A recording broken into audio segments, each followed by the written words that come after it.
오늘은 이렇게 인사하겠습니다. 제가 죽기까지 당신을 사랑하겠습니다. 네. 한 번 더 인사하겠습니다. 말로만 하지 말고 행동으로 보여주세요.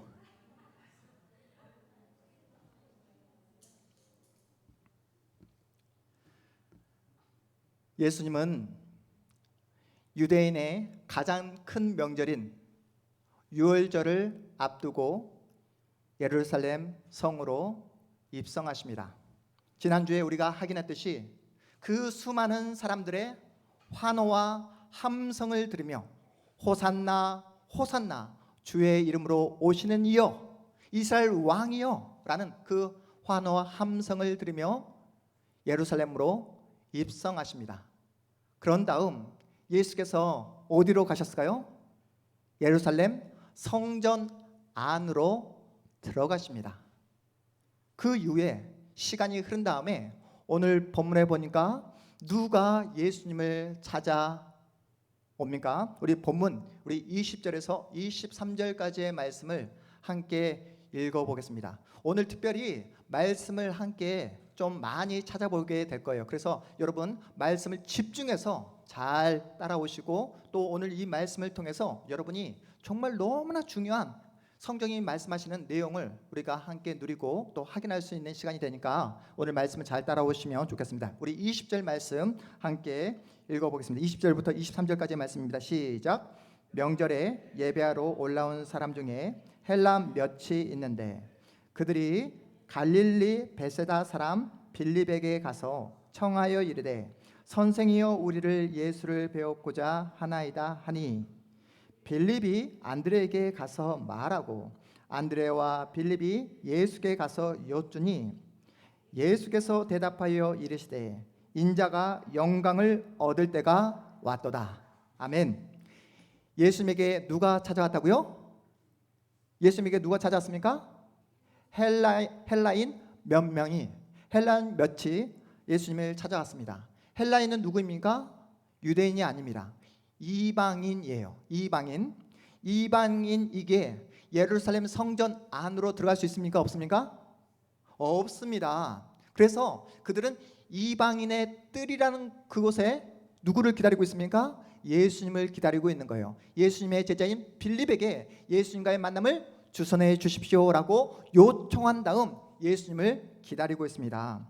여러분 그 헬라인들은 아마도 예수님의 소식을 들었던 것 같습니다. 그리고 예수님이 예루살렘으로 입성하실 때 호산나 호산나를 외쳤던 그 수많은 사람들 가운데 한 사람일지도 모릅니다. 예수님의 그 가르침을 듣고 싶었어요. 예수님의 그 놀라운 역사를 직접 예수님의 음성을 듣고 자신의 귀로 듣기를 원했던 것입니다. 그래서 예수님을 직접 만나기 위해 누구를 통해? 예수님의 제자인 빌립에게 청하여 예수님과의 만남을 요청하고 있는 헬라인 몇 명이 지금 등장하고 있습니다. 헬라인 그 몇 명이 예수님을 찾아왔다고 하자 예수께서 하신 말씀이 무엇입니까? 인자가 영광을 얻을 때가 왔도다라고 이렇게 말씀합니다. 여러분 기억나시죠? 요한복음 2장에서 예수님께서 맨 처음 공생애를 시작하면서 가장 먼저 맨 처음 했던 기적 사건이 무엇이었죠? 요한복음 2장에 예수님이 공생애를 시작하면서 가장 먼저 했던 기적 사건 뭐였죠? 맹물로 포도주를 만든 사건. 가나 혼인잔치에서 포도주가 떨어졌다 했을 때 그 포도주로 만든 사건, 이것이 맨 처음 예수께서 하신 기적 사건입니다. 포도주가 떨어졌다 했을 때 예수님의 그 육신의 어머니 마리아가 예수여 이 잔치상에 지금 포도주가 떨어졌습니다 라고 이렇게 이야기하자 예수께서 어머니에게 하신 그 대답이 무슨 말씀이었죠? 내 때가 아직 이르지 아니하였습니다. 내 때가 이르지 아니하였습니다 라고 말씀하셨던 예수님. 그리고 여러분 계속해서 우리가 요한복음을 추적해 오고 있지 않습니까? 예수님이 유대인들에게 붙잡혀서 어떻게 죽임을 당할 그런 위기 속에 있을 그때에 예수께서 하신 말씀이 무엇이었죠? 아직 내 때가 이르지 않았다 하면서 그들의 손에서 빠져나갔다라고 성경이 우리에게 말씀하고 있습니다. 이렇게 때가 이르지 않았다고 하시다가 오늘 본문에 보니까 헬란 몇 명이, 이방인 몇 명이 예수를 찾아왔다라고 말씀을 듣자마자 바로 인자가 영광을 받을 때가 비로소 찾아왔다라고 예수께서 말씀하고 있습니다. 주님은 십자가의 구원의 문이 누구에게만, 유대인에게만 한정된 것이 아니라 누구에게까지? 이방인에게까지 열려져 있음을 우리에게 명확하게 보여주고 있는 말씀이에요. 구원의 문이 이방인에게까지 활짝 열어놓았다라고 말씀하고 있는 것입니다. 그리고 이어서 하시는 말씀, 우리 24절 말씀 함께 읽어보겠습니다. 24절입니다. 시작. 내가 진실로 진실로 너희에게 이르노니 한 알의 밀이 땅에 떨어져 죽지 아니하면 한 알 그대로 있고 죽으면 많은 열매를 맺느니라. 아멘. 인자가 영광을 얻을 때가 왔는데 그 영광을 받는, 그 영광을 얻는 방법이 뭐라고요? 바로 한 알의 밀알이 되는 거래요.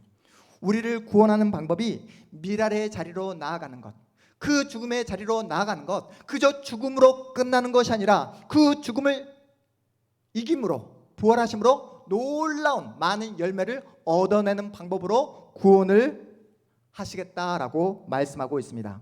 그리고 예수 그리스도의 그 놀란 은혜와 그 구원의 영광을 맛본 신자들이 어떻게 삶을 살아가야 할지를 우리에게 명확하게 이렇게 말씀하고 있는데요. 우리 본문 25절, 26절 말씀도 함께 읽어봅니다. 25절, 26절 말씀 함께 있습니다. 시작.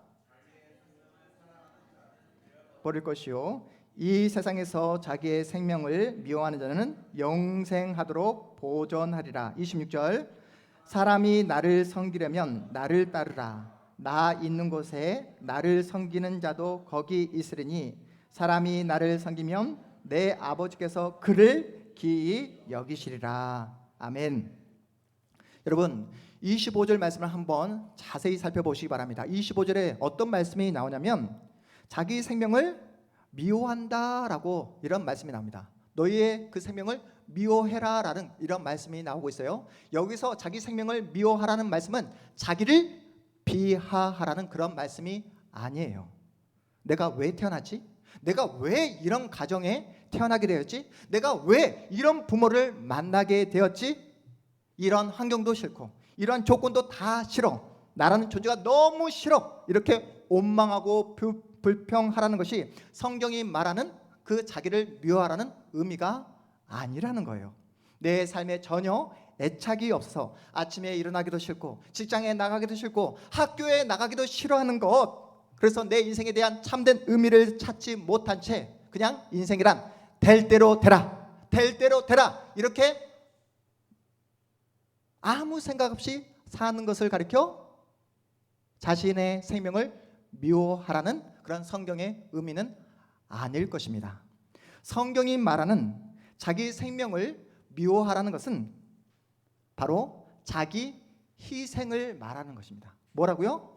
자기 희생, 자신의 시간, 자신의 에너지, 자신이 소중히 여기는 것을 과감하게 내던짐으로 내가 아닌 다른 이의 생명을 살려내는 일, 다른 사람을 세우고 사람을 세우고 사람을 살려내는 일이 바로 성경이 말씀하고 있는 자기 생명을 미워한다는 성경의 의미입니다. 여러분, 돈 싫어하는 사람 있을까요? 없을까요? 돈 싫어하는 사람 있습니까? 없습니까?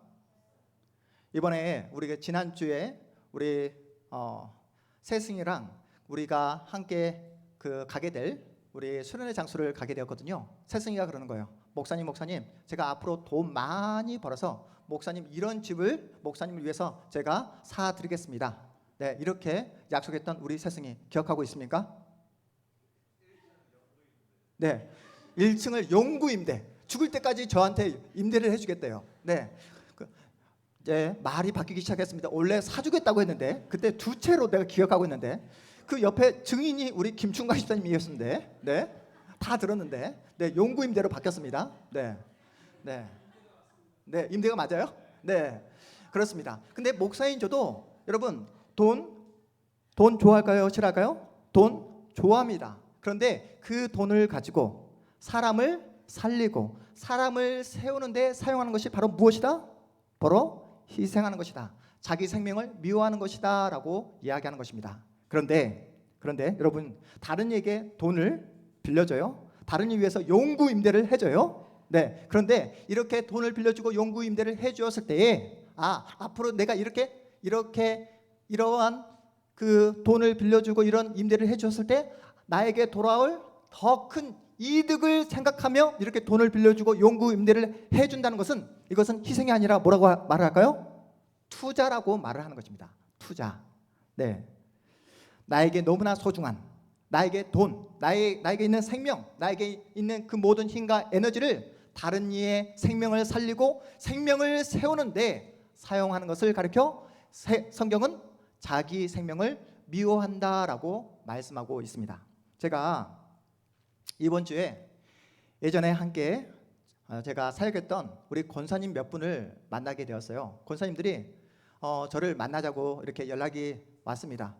여름에 이렇게 사역하는데 너무나 고생하신다고, 또 그 사역을 하시는데 힘이 조금이라도 되고 싶다고 해서 맛있는 것을 저에게 대접해 주셨습니다. 식사를 한 다음 커피를 마시면서 이제 권사님들과 이런저런 이야기를 나누게 되었어요. 한 권사님이 그러시는 거예요. 목사님, 저 헛산 것 같습니다.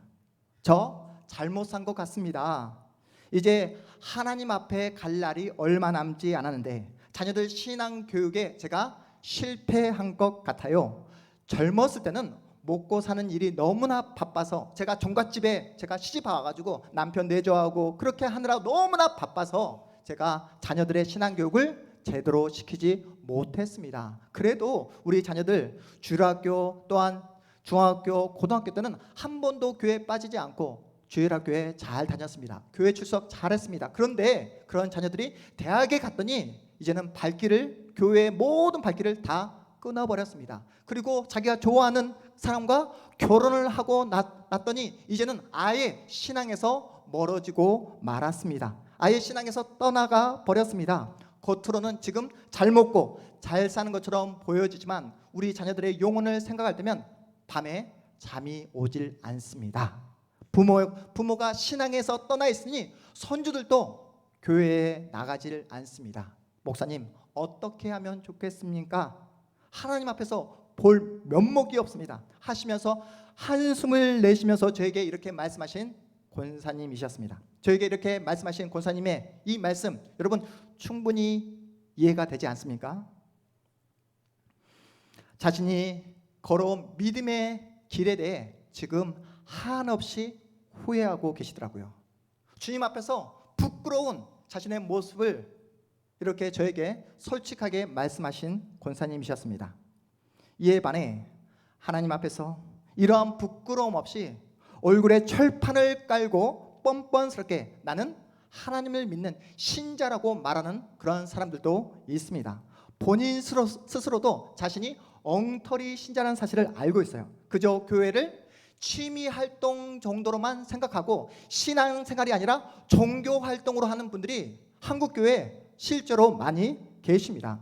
더욱더 심각한 것은 하나님 앞에서 부끄러움이 없다는 거예요. 하나님 앞에서 뭐가 없다고요? 부끄러움이 없습니다. 자신의 영적인 상태가 어떠한 상태인지 전혀 알지 못하기에 하나님 앞에서 부끄러움이 없기에 전혀 이러한 상태에서 벗어나고자 하는 그런 열망과 소망이 전혀 없는 분들이 한국교회에 얼마나 많은지 모릅니다. 네, 제가 예수 그리스도를 믿습니다.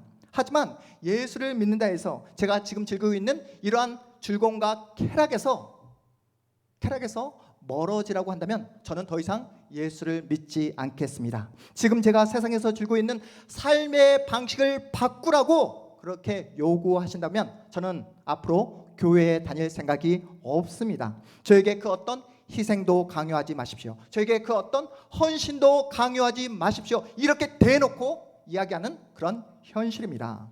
여러분, 그들이 찾는 교회는 어떤 교회일까요? 우리처럼 진실한 공동체를 지향하는 우리 교회 같은 교회는 절대로 오지 않습니다. 우리처럼 서로를 너무나 잘 알고 서로를 위해서 격려하고 위로하고 사랑하는 이런 공동체는 절대로 발을 내딛지 않습니다. 그들이 찾는 교회는 익명성을 보장받을 수 있는 대형 교회를 찾습니다.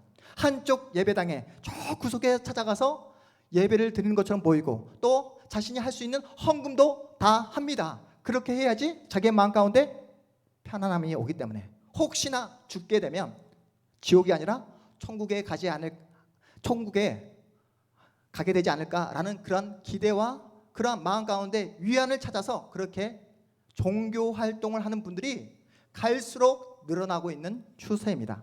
여러분, 그들에게 삶의 우선순위는 누굴까요? 예수님이라고 말할 수 있을까요? 오늘 우리 본문 보십시오. 25절에서 이렇게 말씀하고 있습니다. 자기의 생명을 사랑하는 자는 잃어버릴 것이요 이 세상에서 자기의 생명을 미워하는 자는 영생하도록 보존하리라 라고 말씀하신 이 말씀의 근거에서 이들이 진정 예수께서 허락하신 영생을 소유한 하나님의 사람이라고 말할 수 있을까요? 예수님은 맹물을 포도주로 만들고 풍랑이는 바다를 잠잠케 하며 오병이어 기적을 통해 수많은 사람들의 배고픔을 채워주셨습니다. 질병에 걸린 사람들을 고쳐주셨어요. 그뿐입니까? 심지어 죽었던 사람까지 살려내셨습니다. 하지만 그들은 예수님을 믿지 않았습니다. 어린 나귀 새끼를 타고 예루살렘으로 입성하실 때에 수많은 사람들이 종려나무를 흔들며 예수님을 환호하며 예수님을 향해 함성을 질렀던 사람들, 여러분 기억하실 것입니다. 그런데 다른 사람이 아니라 동일한 사람들이 이제 시간이 조금 흐르면 예수를 십자가에 못 박여 죽이라고 그렇게 거품을 물고 그렇게 소리 지르는 사람들이 어떤 사람이라고요? 종려나무를 흔들렸던 그 동일한 사람들이 예수를 죽이라고 그렇게 외치는 장면을 우리가 보게 될 것입니다. 길이요 진리요 생명 되신 예수 그리스도를 바라보지 못하고 어떤 것을 바라봤다고요?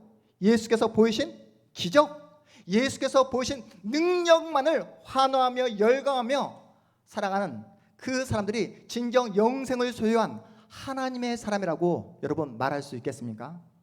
그들 가운데는 예수님이 하늘에서 내려오신 하나님의 아들이라고 믿었던 사람도 있었습니다. 구약에서 약속하신 메시아 구원자임이 틀림없을 것이다 라고 믿었던 사람들도 있었습니다. 하지만 현실의 어려움, 현실의 두려움이 더 크게 다가오게 된 거예요.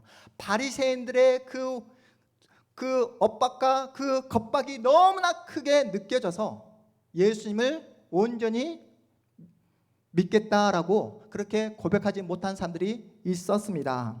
예수를 믿었다가 사회적으로 매장당할 것이 너무나 두려워서 예수를 공개적으로 고백하지 못했던 사람들도 있었습니다. 여러분, 예수를 믿는다는 것이 자신의 생명에 위해가 되고 핍박과 억압이 너무나 두려워서 입술로 온전히 예수를 고백하지 못하는 사람들이 진정 예수께서 주신 생명을 소유한 예수의 사람이라고 말할 수 있을까요? 여러분 한번 곰곰이 생각해 보시기 바랍니다. 오늘 우리가 읽지 않았지만 우리 요한복음 12장 43절을 보십시오. 우리 43절 한번 보실까요? 우리 함께 읽어보도록 하겠습니다. 43절입니다. 시작. 그들은 사람의 영광을 하나님의 영광보다 더 사랑하였더라.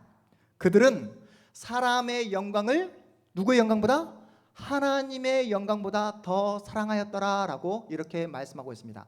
오늘 이 말씀을 가지고 우리의 신앙을 한번 점검해 보았으면 좋겠어요. 오늘 우리가 불렀던 찬양의 가사처럼 우리의 시선이 진정 하나님을 향하고 있는지 아니면 세상을 향하고 있지 않는지 우리가 한번 점검해 보자고요. 내 마음이 세상의 마음을 빼앗기며 살아가고 있는지 아니면 진리 되시고 생명 되시는 예수만을 바라보고 살아가고 있는지 아니면 하나님의 영광보다 세상의 영광을 바라보며 살아가고 있지 않는지 우리의 신앙, 우리의 영적인 상태를 한번 점검해 보았으면 좋겠습니다. 어느 교회에 두 사람이 함께 신앙생활을 하게 되었고 두 사람이 동시간에 또 세례까지 받게 되었다고 합니다. 한 사람은 믿음을 굉장히 진지하게 생각했어요.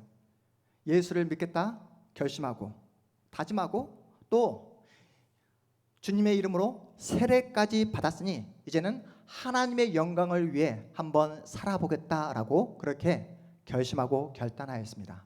그런데 현실이 녹록하지 않는 거예요. 현실에서 직장 생활을 할 때면 자신의 그 같은 자리에서 쓰러지고 넘어지고 죄를 짓는 자신의 모습을 바라보며 나는 진짜 신자가 아닌가 봐. 나는 혹시 하나님의 구원에서 탈락된, 하나님의 사랑에서 벗어난 그런 가짜 신자는 아닐까, 엉터리 신자는 아닐까, 그렇게 자신을 판단하고 그렇게 슬퍼하고 걱정하며 그렇게 자신의 믿음의 모습을 부끄러워하는 한 사람이 있었습니다. 이 사람은 예수 앞에서 진짜 신자일까요? 가짜 신자일까요? 반대로 같은 날 같은 시간에 세례를 받은 또 한 사람이 있습니다. 이 사람은 이왕에 교회에 나왔으니 나와 함께 신앙생활을 한 사람도 세례를 받고 있으니 나도 그냥 세례를 받겠다라고 생각하는 마음으로 그렇게 세례를 받았습니다. 하지만 주일날 말씀을 듣지 않습니다. 말씀을 듣지 않으니 일상생활에서 말씀대로 살고자 하는 그런 열망이 전혀 없습니다. 교회에서 헌신과 희생을 요구하는 것 자체가 자신에게 너무나 부담이 되는 거예요. 신자라고 말을 하게 되면 더 열심히 교회 생활을 해야 할 것 같아서 스스로 자신을 가리켜 나는 엉터리 신자야, 나는 엉터리 신자야 라고 그렇게 고백하며 다닙니다. 이 사람은 하나님 앞에서 진짜 신자일까요? 가짜 신자일까요? 한번 생각해 보시기 바랍니다. 그렇다면 오늘 이 본문을 근거해서 여러분은 진짜입니까? 가짜입니까?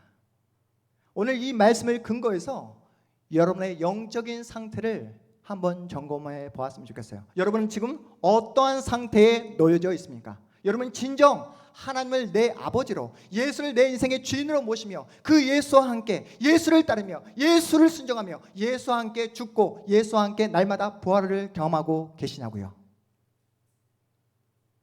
이어서 이 말씀 함께 살펴보도록 하겠습니다. 우리 갈라디아서 6장 7절 말씀 볼까요? 우리 함께 읽어보도록 하겠습니다. 시작.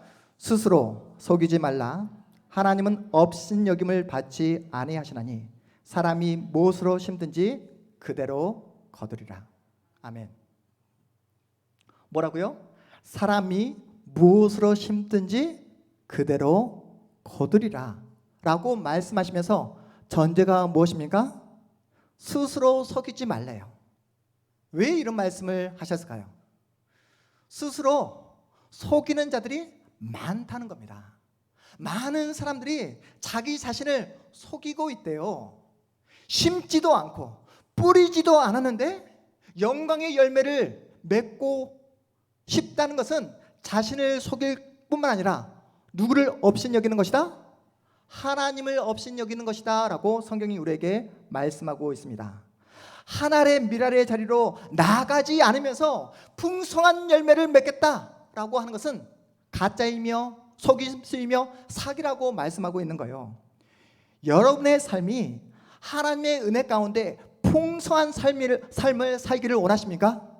여러분이 예수의 이름으로 날마다 풍성한 삶을 살아가기를 원하십니까?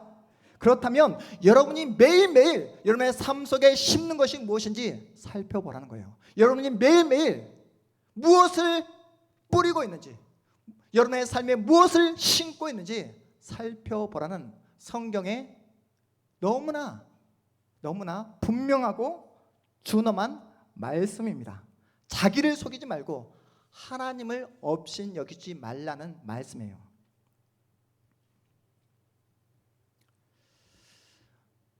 우리에게 죽음이 멀리 있지 않습니다. 우리 주변에 죽음이 있고 우리 가까이에 죽음이 있습니다. 제가 여러분에게 말씀드렸잖아요. 이번에 장대비가 정말 많이 내렸을 때 저와 동갑인 목사님이 횡단보도를 걸어가다가 그만 차에 치여 항망하게 하나님의 부르심을 받았다라는 이야기를 여러분에게 말씀드렸습니다. 저랑 동갑이라고 말씀드렸습니다. 자녀들도 너무나 어립니다. 교회에서 청빙을 받은 지 얼마 되지 않았는데도 불구하고 빗길에 밀린 그 자동차에 치여서 하나님의 부름을 받은 목사님이 계십니다. 우리는 언제 어떻게 하나님의 부르심을 받게 될지 우리는 아무도 모릅니다. 분명한 사실은 우리 모두는 하나님의 부름을 받게 될 것이라는 것이고, 또한 우리 모두는 그 죽음을 향해 오늘도 달려가고 있는 존재라는 사실입니다. 여러분 꼭 기억하십시오. 우리는 죽음을 향해 뭐하는 존재다? 달려가는 존재다. 죽음이 우리 옆에, 우리 가까이에 있다라는 사실을 꼭 기억하시기 바랍니다. 이 사실을 기억하시면서 이 말씀 함께 보도록 할게요. 우리 창세기 4장 26절 말씀 함께 읽어보도록 하겠습니다. 창세기 4장 26절입니다. 시작. 셋도 아들을 낳고 그의 이름을 에노스라 하였으며 그때의 사람들이 비로소 여호와의 이름을 불렀더라. 다시 한번요. 시작. 셋도 아들을 낳고 그의 이름을 에노스라 하였으며 그때의 사람들이 비로소 여호와의 이름을 불렀더라. 아멘. 여러분이 아시는 것처럼 우리 인류의 조상이 누구입니까? 아담과 하와입니다. 아담과 하와가 낳은 아들이 누구죠? 우리 태희. 너무나 밝은 우리 태희. 아담과 하와가 낳은 아들이 가인과 아벨. 그렇습니다. 가인과 아벨. 근데 장남인 가인이 너무나 질투가, 너무나 시기가 너무나 넘쳐서 동생 아우인 아벨을 쳐 죽여버립니다. 시간이 흘러 아담과 하와는 셋째를 낳잖아요. 셋째의 이름이 누구죠? 셋째의 이름이 오늘 셋입니다. 셋이 낳은 아들이 에노스에게 있어서 아담과 하와는 그래서 할머니, 할아버지가 되는 거예요. 아담과 하와의 손자가 에노스가 되는 거예요. 그런데 여기서 중요한 것이 무엇입니까? 에노스를 낳았을 때 비로소 여호와의 이름을 불렀더라라고 말씀하고 있습니다. 오늘 집에 가셔서 여러분 창세기 1장 1절부터 4장 25절까지 한번 쭉 자세하게 세세하게 읽어보시기 바랍니다. 인간 쪽에서 자발적으로 여호와 하나님을 불렀던 적이 없습니다. 언제 비로소 창세기 4장 26절 에노스를 낳고 나서야 비로소 인간 쪽에서 자발적으로 여호와 하나님을 불렀다라고 성경이 기록하고 있습니다. 여러분 궁금하지 않습니까? 왜 아담과 하와는 그 전에는 여호와 하나님을 부르지 않았을까? 왜 가인과 아벨 셋은 여호와 하나님을 마음을 다해 부르지 않았을까? 왜 그랬을까요? 궁금하지 않습니까? 네? 죄책감. 좋습니다. 왜 아담과 하와는, 가인과 아벨 셋은 여호와 하나님을 창세기 1장부터 4장까지 이르기까지 25절까지 한 번도 자발적으로 부르지 않았을까요?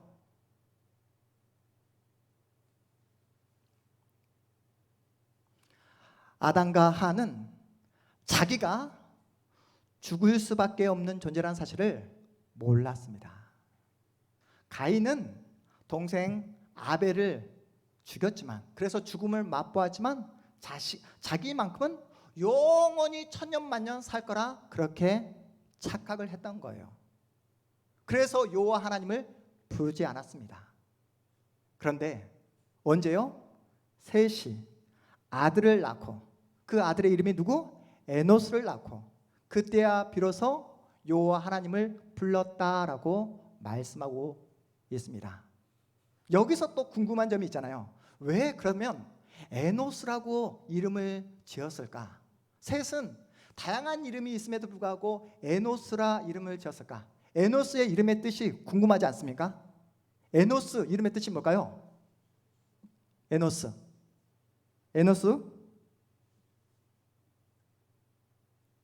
에노스라는 이름의 뜻은 죽을 수밖에 없는 연약한 존재. 에노스의 이름의 뜻이 뭐라고요? 죽을 수밖에 없는 연약한 존재.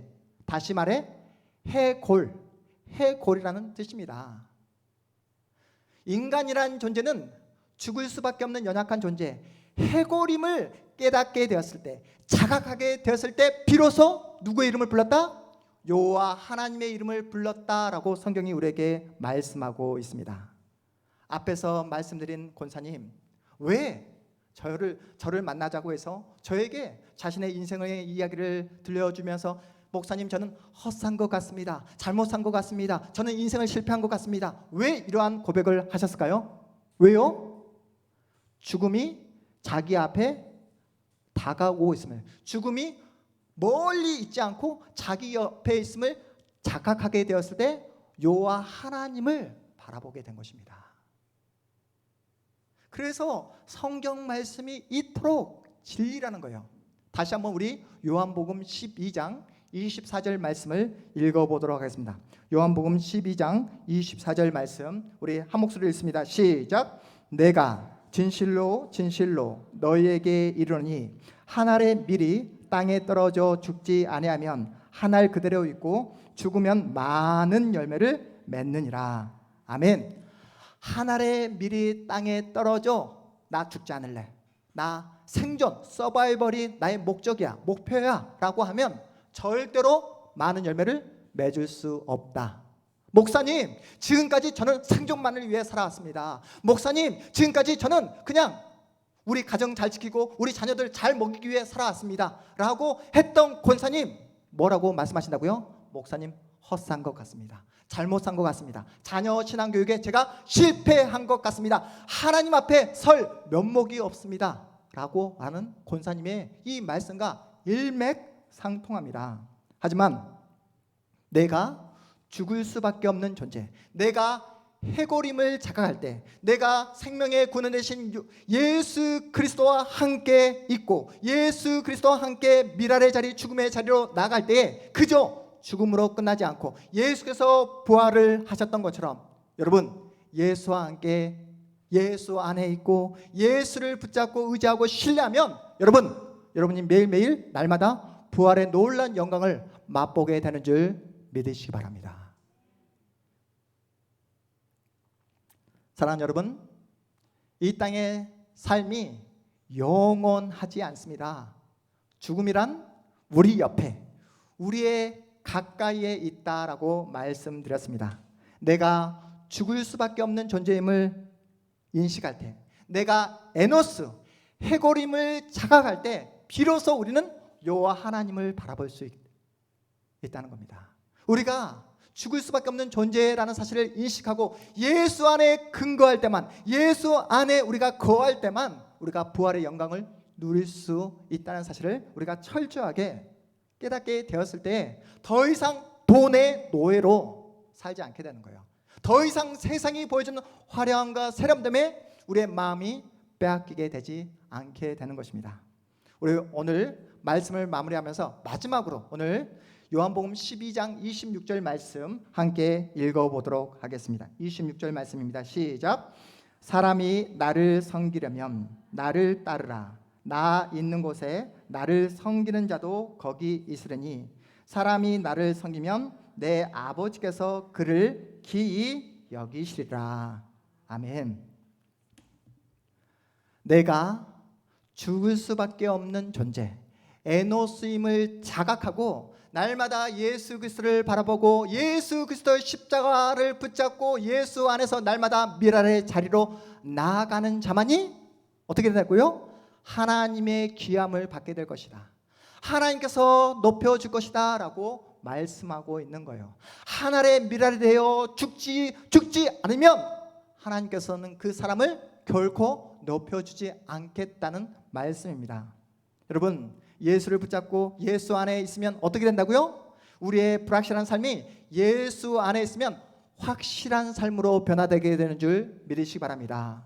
지금은 너무나 실패한 것처럼, 지금은 돈이 없고 내 안에 건강이 없어서 세상적인 그 눈으로 볼 때는 너무나 실패한 인생처럼 보여지지만 예수 안에 있는 자에게는 궁극적으로 승리가 여러분을 기다리고 있는 줄 믿으시기 바랍니다. 한 알의 미랄이 되어 죽음의 자리로 나아갈 때만이 풍성한 삶을 살아갈 수 있다는 겁니다. 여러분, 그렇게 풍성한 삶을 살아가는 여러분, 희생과 섬김을 날마다 실천하는 여러분이야말로 하늘에서 영광의 면류관이 기다리고 있다라고 말씀하고 있습니다. 하나님은 저와 여러분의 중심을 보십니다. 저와 여러분의 마음을 보고 계십니다. 그러니 세상 사람들의 시선, 세상 사람들의 평가에 휘둘리지 마시고 나를 바라봐 주시고 내 중심을 지금도 지켜봐 주시는 그 하나님을 바라보면서 사람들의 인정 따라가지 말고 하나님께서 인정해 주신다라는 그 말씀 기억함으로 여러분 하나님 앞에서 어떤 자리요? 하늘의 미랄이 되어 죽는 그 자리로 나아가 보자고요. 내가 가진 힘, 내가 가진 돈, 내가 가진 시간, 내가 가진 에너지를 가지고 나를 위해서 쓰는 것이 아니라 사람을 살려내고 사람을 세우는 진실한 공동체를 함께 세워가 보자고요. 그럴 때만 하나님께서 여러분을 기뻐하시고 그럴 때만 하나님께서 여러분을 칭찬하실 것이며 그럴 때만 여러분은 예수 그리스도 은혜 가운데 거함으로 놀라운 생명의 역사와 은혜를 경험하게 되실 것입니다. 우리의 시선을 온전히 예수 그리스도께만 집중하고 그 주님 안에서 참된 신자로 살아내시는 복된 여러분의 삶 앞으로 미래 되시기를 주님의 이름으로 축복합니다. 우리 모두 자리에서 일어나겠습니다.